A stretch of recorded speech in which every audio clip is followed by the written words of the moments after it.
Hey, good Thursday morning. Our Bible reading today is Leviticus chapter 21. Pretty normal day.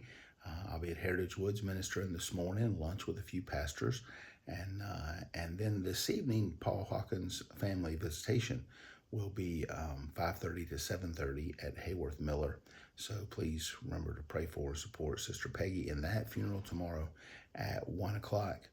As I said, our Bible reading today, Leviticus chapter 21, and it specifically affects the conduct of the priesthood. They weren't to touch any dead body, anything that was unclean. They weren't to be defiled.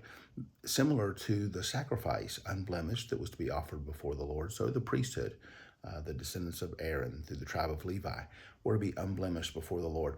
Some things worthy of our consideration late in the chapter was when God talks about those who had any physical defect that weren't eligible to serve him. I don't think that's applicable to the New Testament church age. Certainly, we have no control over physical limitations and defects. He talks about those who are hunchback. He talks about those who have any infirmity, those who have a mark or a scar or some kind of blemish on their face, those who have a limb too long. So as a West Virginian, I found that humorous. But they weren't to come near the sanctuary.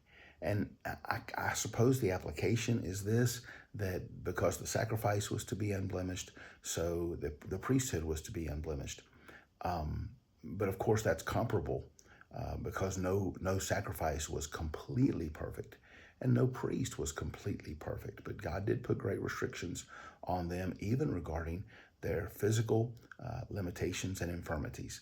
And I don't think that disqualifies those who may have some weakness or infirmity or chronic condition from being in service to him. I just found it interesting and worthy of our consideration.